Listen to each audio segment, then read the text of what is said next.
Welcome back to Soar Financially. Welcome back to the channel where we discuss the macro to understand the micro.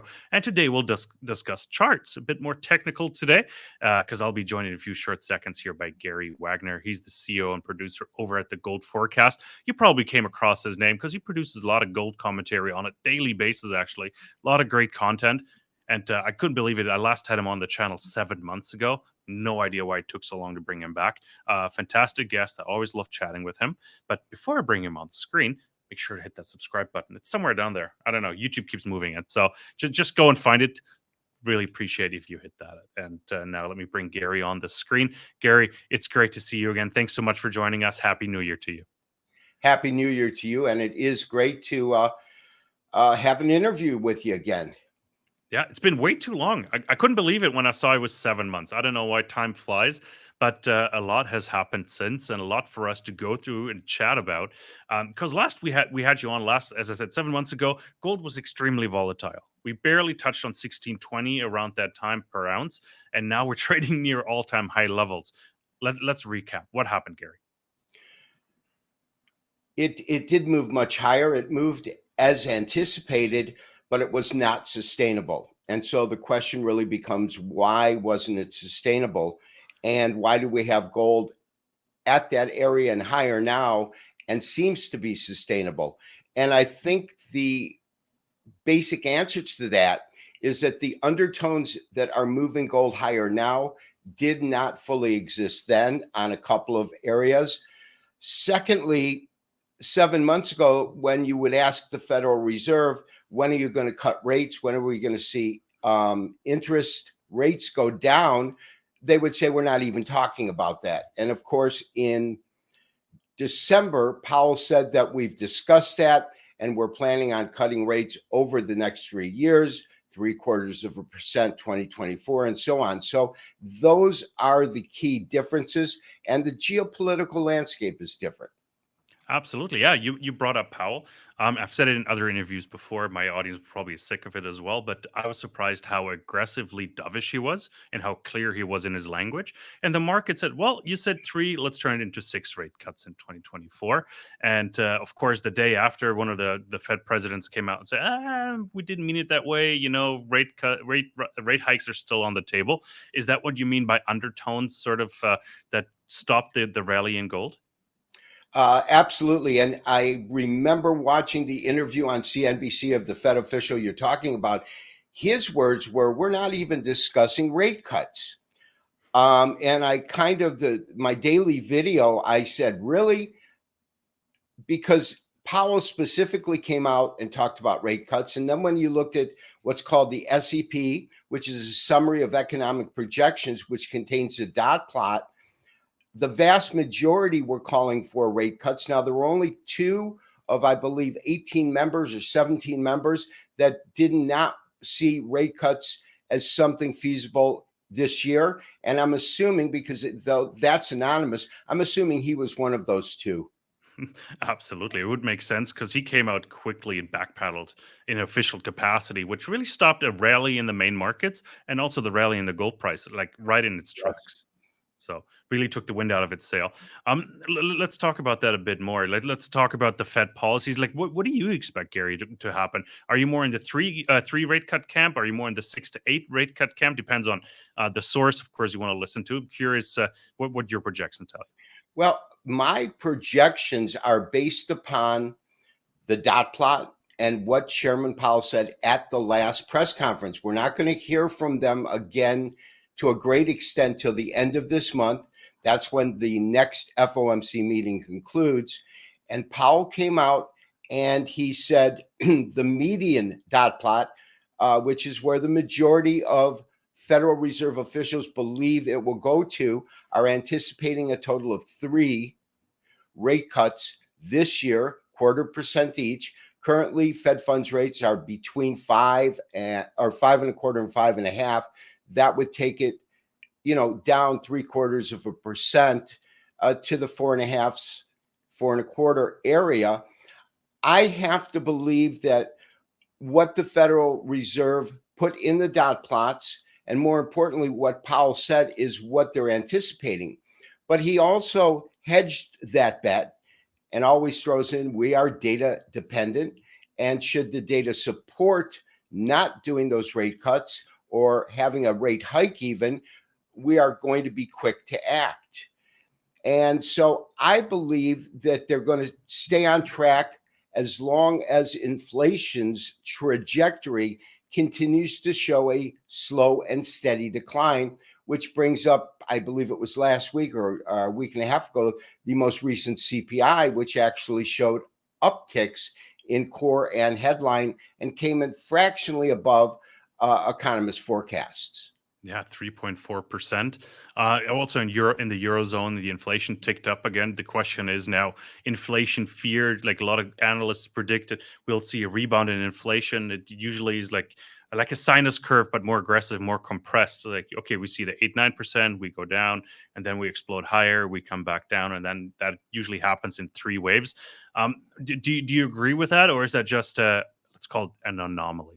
An anomaly. Well, here's what I would say is the most important data point that came out since the CPI. On the following day, the government released the producer price index. Now, that is usually a precursor to what inflation pressures are going to do, because if it costs more to produce something, that's inflation, and that will typically get passed on to the retailer or the distributor, which will then go to the consumer. And that actually showed a small contraction. And so based on the PPI not also showing a increase in costs, because if it did, I would be in the camp of looking for inflation to start ticking up maybe. But because it did not, I would say that our next set of inflationary reports, the PCE and the CPI, will come in closer to the estimates and also show that it declined a little bit. It's not moving higher. Gotcha. Okay, interesting. Okay, so like I haven't made that connection, so that's interesting to hear. You mentioned undertones for gold, and we're still recapping a little bit what happened in 2023. Maybe we can bring up the chart here as well, because Gary, I'm trying to understand like what really drove the price of gold higher in 2023. I'm having a hard time believing it was just geopolitics and safe haven investing.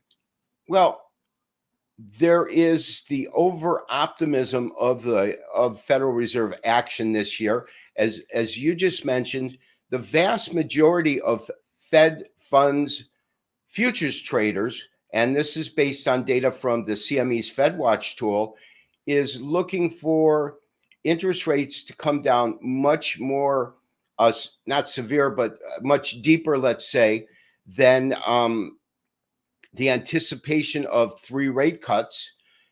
And market participants have been overly optimistic. And that is not a new thing. They always want to think that there's going to be more and it's going to be quicker.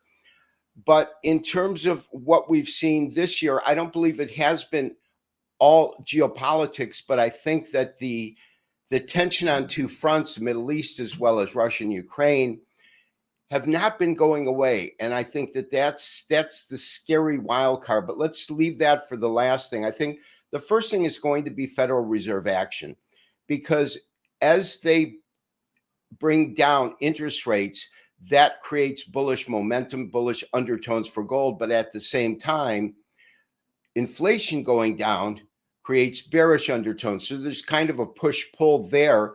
But I think overall, it's going to create bullish undertones. The other thing is whether or not the BRICS countries who are trying to use their currencies and kind of not to stabilize the dollar, but take it off of its throne as the central currency that the world transacts business with. And when you look at that, and oil, that is being challenged right now. There was an agreement signed by Iran and Russia that they would do their trading of oil in their local currencies. And I think that if BRICS gets a strong foothold with the countries that are there and more countries, and they've got, some very large countries, including China and Russia, that could challenge the dollar as the dominant world currency. If that happens, we could see the dollar lose value as it relates to other currencies. And so that's one thing that we want to look at, because that will have an influence on the price of gold. The second thing is the Federal Reserve, and we kind of touched on that.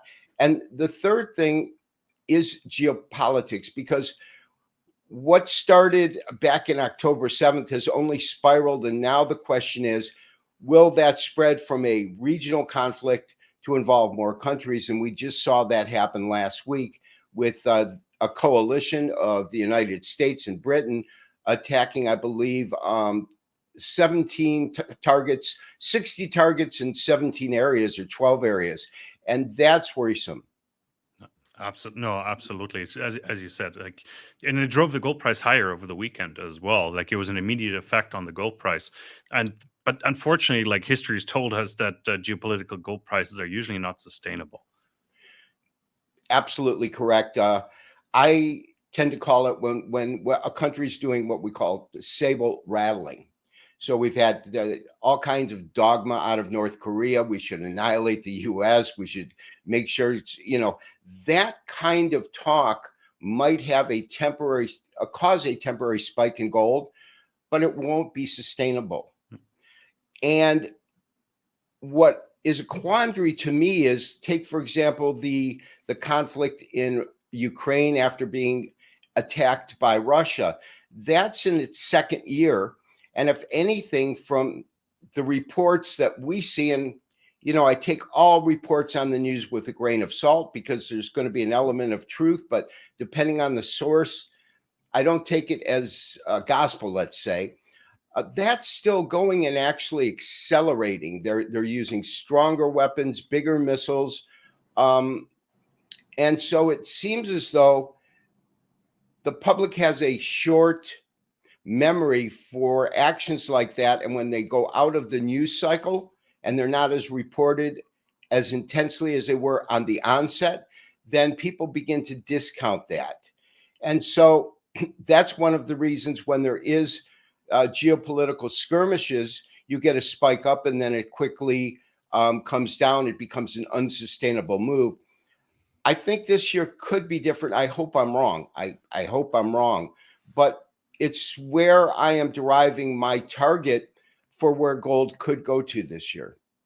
Shall we take a look at the chart, Gary? Because one question I have for you is also, is $2,000 the new floor? And how stable is that floor? Is it made out of cement, or is it really just sheetrock? It's definitely not sheetrock. Months ago, I looked at 2,000 becoming a major level of support rather than resistance. We've seen it dip below that a couple of times, but recently, definitely since October, and in October, we had gold sitting at about 1840. It moved up, it came down a little bit. You can see that on the chart. And if I move my mouse, hopefully the audience will see it, but this is what I'm calling the October move here, which started right at these lows of about 1840. It then moves up to about 2035, and it does dip below that to about 1954.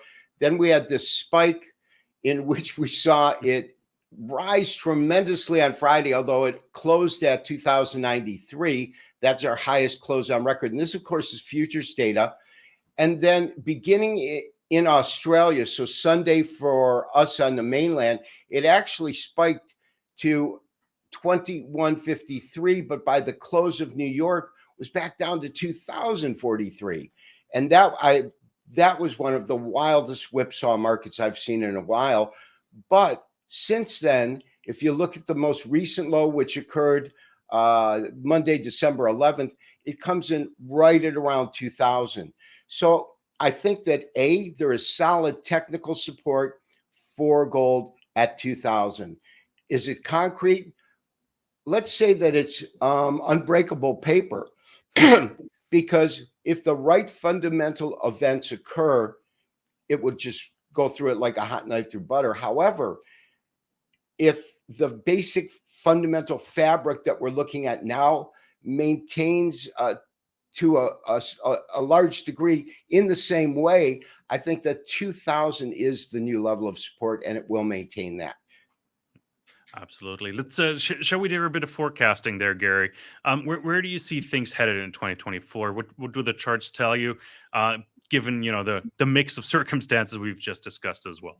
Well, as you can see, I've done a couple of things with what's called Fibonacci extension, because whenever we're trying to forecast highs that haven't shown up yet, we, as a technician, we can't go back and look at historically where it is. But we do have this one high, and this comes in above 2150. I've drawn channel lines, so to speak, from these series of lows and these closes here and here. I believe that gold could trade as high as $2,200, $2,250 per ounce this year. Is that sustainable? Well, history has shown that any large spike, and even if you go back to the middle of 2011, where for the first time in history, gold broke above $1,920, or above 1,900 to an intraday high of about 1,920. Well, how long did that last? I believe it was about a day. It came down very sharply. What we saw last year was any move to about 2,000 and above was a signal to short-term traders to short the market and bring it back down. That's not going to change. Anytime we see gold make a new high, we're going to see that get challenged. That's how that market tends to work. It's how most markets tend to work. But I think that right now, what I would look for is 2093. Now we're sitting at time of this recording at about 2060. So it's not a really big stretch to go, well, it'll go back to 2090. The thing is, what I like to look at is, will it do that on a closing basis? And so on a closing basis, I see the challenge being first moving up above 2,100 and then 2,150, which is where that one spike came in, and if that's going to be sustainable. So I think that we've got a solid floor at 2,000, all things being equal. I think that we could see it spike much higher, and I'm expecting it to spike higher. One, based upon the dollar, because the dollar was exceedingly strong last year, moving from the lows below 102, 103 up to 107. And now that's not the highest we've seen it in recent history. We've seen it at 114, but it moved from 107 back down. It's at 102. And that's a 5% decline in the value of the dollar as it pertains to the currencies it trades against. Gary, just following up on the chart we had, and maybe I'll bring it back on here as well. Okay. Do you also correlate that with the volume? Because we see the green and red bars below your chart. Is that volume in future contracts traded? That is futures volume. What you have to understand is you have to take that with the understanding that in futures, it goes by contract month. This is what's called a continuous contract, now tracking February, which is why if you look to the left, the volume is so low. There wasn't really any volume in the February contract. It was in the contract that came before that. So now we're getting pretty normal volume. And I think that we'll see the volume coming in and stay at this level and move higher. Of course, if you look at the end of the year, you had traders going on vacation, being absent for the new year. And that's where we saw these declines that came in at the end of the year. And now it's just starting to build back up. And we're starting to get strong volume and strong participation by traders. Interesting. One thing I was looking for, Gary, as well, is trying to figure out when the generalists are coming back into the market. Future traders are usually the more professional traders. It's not the generalists. It's not the people that buy an ETF or an ETC that's gold backed. Do you see any indication of them coming back at all? I don't feel comfortable answering that because I don't have the data to give you an answer that's based on anything but conjecture. Gotcha. No, fair enough. No, I appreciate you saying fair and square. Is like, okay, we don't have that data, because I'm just trying to find that correlation, and maybe it's a glimmer of hope as well, because as I was asking about the follow-up buying, and I think if we would have had some more generalists in the market, maybe that follow-through might have happened. Right. Well, one thing that I can say that addresses that question, and it's an excellent question, Kai, and that is that people tend to lose interest in buying gold, whether it's through ETFs, physical, or trading in the future when the price is going down. So we have seen a slow and methodical kind of stair step up We're in that stair step right now. And the fact that it's remained above 2000, it spiked as high as 2150, that's going to get the public interested again. And that should lead to more general buying, as you put it. Yeah. Like one question, I think I discussed that with Lobo Tiger at the New Orleans conference. I think one question was, what would get the generalists interested again? And I think you sort of answered that. I was hoping personally it would be the all-time headlines, the all-time high headlines. Lobo back then mentioned maybe a $50 a day move in gold. We've seen that, but it hasn't really brought back the generalists. They didn't care. I don't think so much, and this again is conjecture. I don't think it's that they didn't care. It's that they said, I've seen that before, and it didn't last. And so it's the fact that historically speaking, the big price moves have been followed by rapid declines. And so when you look at the first big, large price move, it moved for multiple years up to 1900. I mean, we're talking a 10, 12-year period.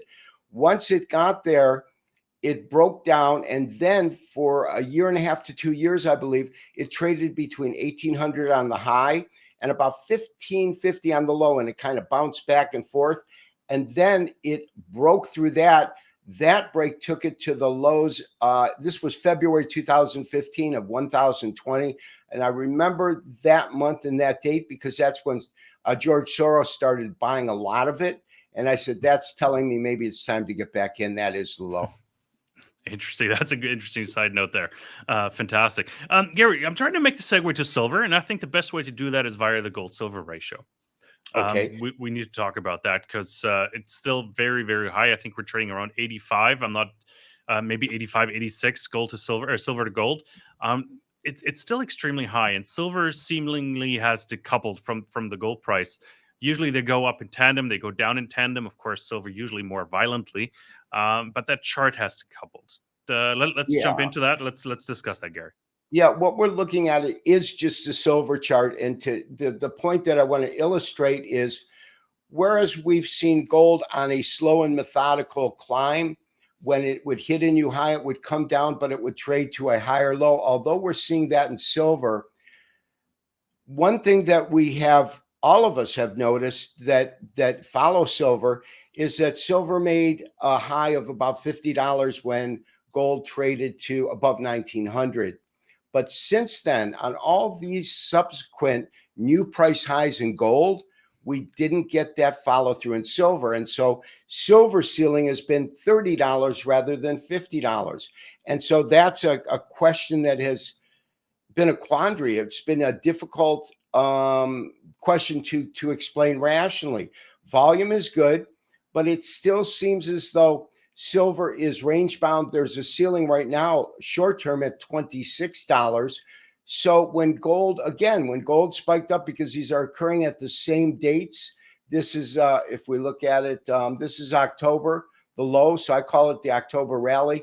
This is the spike that we saw when gold hit 2150, and the high that we got in silver was 26. So we got a new all-time high in gold intraday, wasn't on a closing basis. We also, the day before that, got a new all-time closing price. That's what's important to me, 2093. But when you look at silver, it didn't really have that kind of momentum that we saw in gold. That's what tells me that when we want to look at the gold and silver ratio, I think that gold is going to overtake the performance. Although on any given day, you can have silver move up strategically and aggressively, but the same thing occurs when it comes down. But the key is the levels are different. And so, as many analysts have said, and we've all noted, there's been a decoupling between the tandem moves in gold and silver. Silver is much more sensitive to US equities, to global equities, because of its high level of usage in industry and technology. Gold, most recently, has been most sensitive as a safe haven asset. We saw it decline last year, going to a couple of lows based on the fact that there was over optimism with the Federal Reserve and the data wasn't supporting it, and comments by Fed officials weren't. but ultimately, I believe that it will widen in favor of gold. It seems like silver's become Dr. Silver a little bit as well. It's like I don't want to name it that just yet, but it seems like it's also caught in the recession fears, and the recession seemingly is priced in into silver, hence the decoupling. Would you agree with that statement? I think that's an excellent point. Excellent point, because if a recession is on the horizon, and whether it, there's a great expectation of a soft landing. There are those out there that are saying that's not going to be the case. But silver is very sensitive to how economies are doing and how industry is doing, because it's so tied to industrial usage. No, absolutely. Sorry, Gary, I was just checking my notes here just to make sure I got everything covered here on the silver side as well, because it is an interesting market because the usage in solar and EVs is just exploding, especially solar photovoltaics. So Right, I'm calling it the new, let's call it Dr. Silver. Might as well Okay. trademark it right now. Let's Dr. start Silver making sounds t-shirts. good to me. Yeah, you can buy probably in the store down below, and we'll get that going. As a good YouTuber, we got to have a merch store. So There you go. Trying to think, Gary. I think we covered gold, silver extensively. Do you see any black swan events that could completely derail your forecast? Is there anything that I wouldn't say gives you sleepless nights, but maybe keeps you up a minute longer than you want to? There are a couple of things that make it troublesome to fall asleep at night, and they're black swan events, but we're all aware of the possibility, and that is that the tensions now in the Middle East move from being regional to having a lot of countries involved, and that being an issue with me, because that would take gold and to spiral higher and maintain that level until that was resolved. But it's the amount of geopolitical tensions in this world that keep me up at night. And the problem that I have is that I don't see any end games, any real solutions. If you take Russia and Ukraine, their goals couldn't be more polarized. Russia is committed to taking back the country that they believe was theirs and was at some point during the Russian Empire. True. Ukraine is committed to keeping their independence because they are Ukraine and they are Ukrainians, and they're not going to give an inch to that. So where's the room for compromise when you have not political, but polarized opposites in terms of their end game?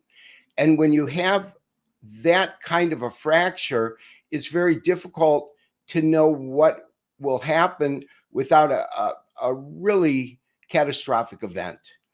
As far as the Middle East goes, you have a lot of groups that, from what we read in the news, are proxy groups of Iran. They're being supplied by Iran, funded by Iran, and weapons are being given to them by Iran. And so they have been hitting targets in the South China Sea, and this is specifically in Yemen. There's also a radical group in Lebanon and Syria. And I think that could be the black swan event, which I pray doesn't happen, which is more involvement globally by a lot of countries creating a coalition, and that would be catastrophic. I think we can all agree on that nobody wants that spiraling out of control, because Iran, to a degree, is backed by China, because if we start hitting oil refineries in Iran, China will get involved as well, because they're getting some of their oil supplies out of Iran. So it's when it spirals completely out of control. But as you said, like, what are the solutions? None of the parties is willing to back down. So, and that's the trouble I have with where's the end game? Even if the two sides are exceedingly rational and want to find a peaceful solution, their concept of what it would necessitate is North Pole and South Pole.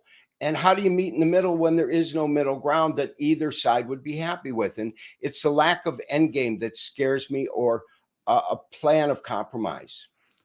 Absolutely, Gary. We got to end on a positive note. I think we got to reiterate your gold price target for this year. And what was that number, Gary? We got to leave on a positive note here. Yeah, oh, absolutely. I think that gold is going to go to a new all-time price high on a closing basis. Right now, the bell to beat is 2,093. What I believe will happen at some point this year is not only will it move back above 2,100 on a closing basis, but then form a base trade sideways or to higher ground. But actually, I'm looking for the pivot when 2,100 is the new 2,000, meaning there is a strong support for that. And when you consider where gold has come from, even recently at the 1800s, we've seen a tremendous move. And I think that there, in terms of investment opportunities, is incredible investment opportunities in the precious metals this year.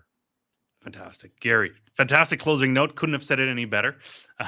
It was great to leave on a positive note here. Really appreciate your time. Where can we find more of your work, Gary? Certainly, thegoldforecast.com. That's our website. We have a YouTube channel which has over 3,000 videos. We've been posting there since 2009. Every single daily video that I've done has been posted. Of course, the live ones are for premium subscribers, but they get put onto the site. I believe the delay time is roughly 2 or 3 weeks. And lastly, on Twitter, it's at Gary S. Wagner. Fantastic, Gary. Wonderful conversation as always. It's great to see you. We're not going to have 7 months pass again before we chat again, so we'll bring you back sooner for sure. Thank you so much for your time, Gary. Much appreciated. Mahalo, and we'll chat very, very soon. And everybody else, thank you so much for tuning in. Truly appreciate everybody's time and patience and interest in our channel. Thanks for getting educated. I think it helps everybody become a better investor. Make sure to hit that subscribe button, hit that like button, leave a comment. Do you agree with Gary's gold price target? Do you think it's going higher? Do you think it's going lower? Let us know. How are you playing the gold market right now? And what's your Black Swan event prediction? Let's not be too grim in the comments, but let's be realistic as well. Thank you so much for tuning in. We'd love to hear from you. We'll be back with lots more. And some of you I'll see in Vancouver this week. Thank you so much.